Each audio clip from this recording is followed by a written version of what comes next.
Of Vadodara. Alkapuri Jain સંઘના તપસ્વીઓના પારણાનો કાર્યક્રમ યોજવામાં આવ્યો હતો। પારણા બાદ તપસ્વીઓને ભગવાનના રથ સાથે શોભાયાત્રા નીકળી હતી।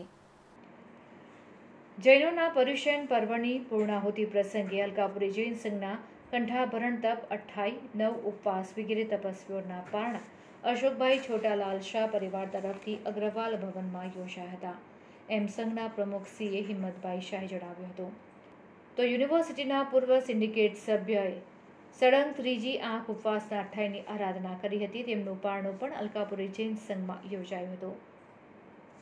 તો નીકળેલ રથયાત્રા અંગે જૈન અગ્રણી દીપક શાહે જણાવ્યું હતું કે શ્રાવકે કરવાના આવશ્યક 11 કર્તવ્યો પૈકી રથયાત્રાનું કર્તવ્ય પૂર્ણ કરવા અલકાપુરી શંખેશ્વર પાર્શ્વનાથ જિનાલય ગાય સર્કલથી તપસ્વીઓ તથા અરિહંત ભગવાનનો રથ વાજતે ગાજતે વડોદરાના રાજમાર્ગો પર ફર્યો હતો।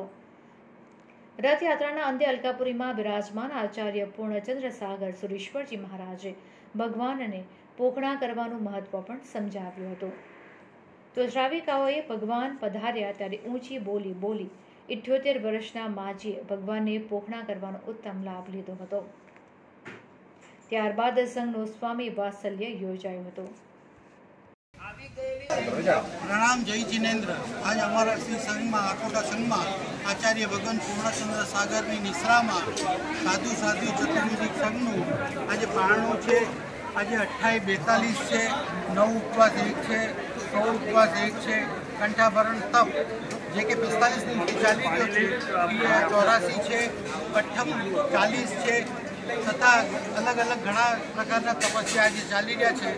250 माणसनी आज तपस्या ना पारણા અત્યારે અહીંયા ચાલી રહ્યા છે।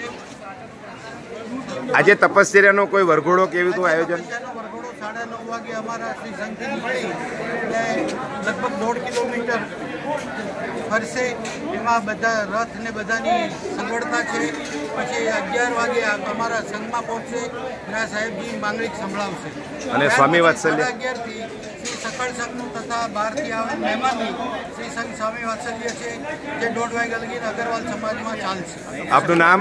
આ તપસ્યાના પારણાના લાભાર્થી અશોકભાઈ છોટુભાઈ શાહ છે, તેની અમે ખૂબ ખૂબ સંગવતી અનુમોદના કરીએ છીએ। આપનું નામ? મારું નામ જયેન્દ્રભાઈ ચુનીલાલ શાહ।